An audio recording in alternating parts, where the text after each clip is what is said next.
নিয়ে কথা বলবো, সেটা একটা ম্যাটার। এখন বড় কোনো বিষয় নিয়ে কথা বলতে গেলে তো অনেক কিছুই চলে আসে। ছোট্ট একটা বিষয় নিয়ে কথা বলি, সেটা হচ্ছে যে আমরা যখন আমার স্পেশালি আমার বাচ্চাদের যখন ফর্ম ফিল আপ করিয়েছি স্কুলে, তো প্রত্যেকটা ফর্মে আমার যতটুকু খেয়াল আছে, প্রত্যেকটা ফর্মের সাথে ব্লাড গ্রুপের একটা অপশন থাকে। নাম, পিতার নাম, মাতার নাম, সব কিছুর সাথে একটা অপশন থাকে ব্লাড গ্রুপের। তো ব্লাড গ্রুপের অপশনটা কেন থাকে? সেটা কি ফর্মের মধ্যে দেওয়ার জন্য থাকে? না, সেটা একটা জরুরি একটা বিষয় যে বাচ্চার ব্লাড গ্রুপ কি।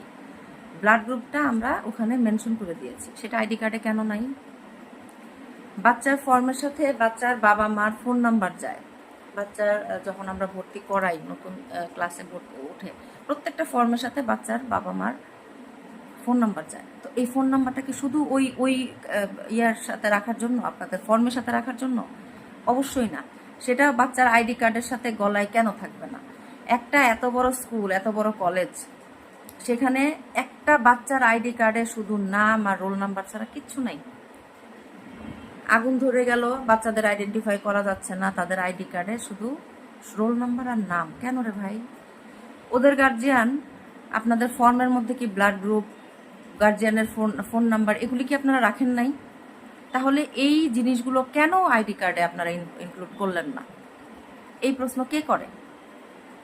আজকে হাইকোর্ট থেকে রুল করতে হয় কেন যে বাচ্চার আইডি কার্ডে ব্লাড গ্রুপ, গার্জিয়ানের নাম্বার এগুলো ইনক্লুডেড থাকতে হবে, এগুলো ইম্পর্টেন্ট। এটা এত বড় একটা স্কুল কমিটি, এত বড় একটা স্কুলের কর্ণধার যারা আছেন, তারা এই জিনিসটা খেয়াল করেন নাই যে এই বাচ্চাগুলার আইডি কার্ডে তাহলে আমরা কি দিচ্ছি, আইডেন্টি কার্ডে কি আছে? কেন তারা গলায় ঝুলায় ঝুলায় আইডি কার্ড ঝুলায় ঝুলায়? শুধুমাত্র আপনাদের স্কুলের নাম, আপনাদের স্কুলের সেকশন রিপ্রেজেন্ট করার জন্য একটা আইডি কার্ড? এটা হইতে পারে কখনো? আর অন্যান্য যে বিষয়, এত অনিয়মের মধ্যে আসলে কোন অনিয়মের কথা বলবো?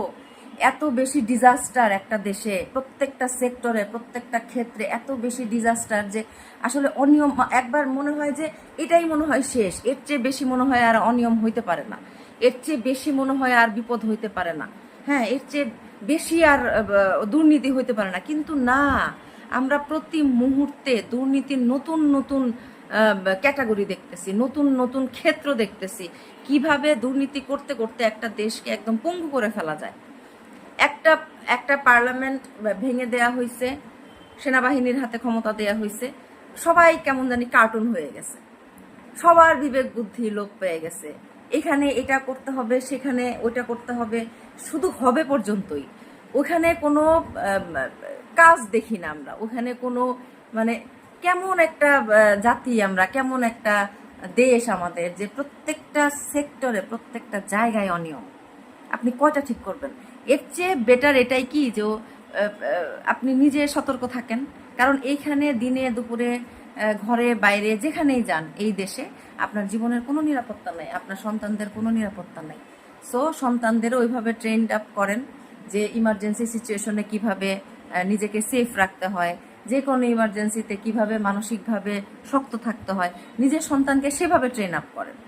আমি যেটা বলি যে এখানে এত অনিয়ম আপনি আমি ঠিক করতে পারবো না যদি এরা নিজেরা শুদ্ধ না হয়, নিজেরা ভালো না হয়, নিজেদের যদি সেই সত্তাগুলা, সেই ভালো মানুষের কোয়ালিটিগুলা যাতে ওরা ফিলই না করে, যদি বিবেকহীনই হয়ে যায় একটা জাতি, তো সেই ক্ষেত্রে কি করব? আপনারা আমার সন্তানের সেফটির জন্য আমাদেরই এগিয়ে আসতে হবে, আমাদেরকেই তাদেরকে শিখাইতে হবে যে আমরা কিভাবে ইমার্জেন্সি সিচুয়েশনে আমরা নিজেদেরকে সেফ রাখবো, আশেপাশের মানুষকে যদি সেফ করা যায় সেটার জন্য আমরা কিভাবে ট্রাই করব। That's it.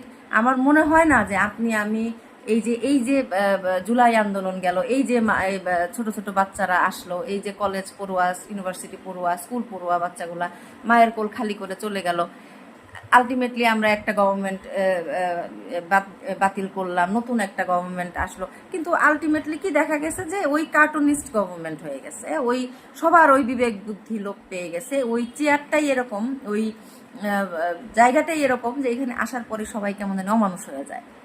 খুবই ম্যাজিক্যাল একটা ব্যাপার যে এখানে আসার সাথে সাথে সব ম্যাজিকের মতো সবার মানসিকতা সব কিছু আপনার নষ্ট হয়ে যায়।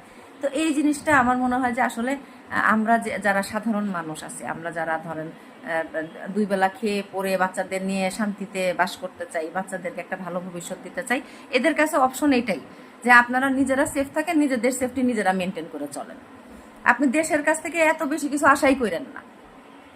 হ্যাঁ, আপনি যে বেঁচে আছেন, নিঃশ্বাস নিতেছেন, হ্যাঁ, এটাই হচ্ছে। আর দেশের মানুষের অবস্থা এমন হয়ে গেছে যে আপনি রাস্তাঘাটে বিপদে পড়লে আপনাকে ভিডিও করা হবে, আপনার ভিডিও ইন্টারনেটে ছাড়া হবে, ভাইরাল করা হবে, বাট আপনাকে সেভ করা হবে না। এইরকম একটা সময়ে আমরা চলে আসছি।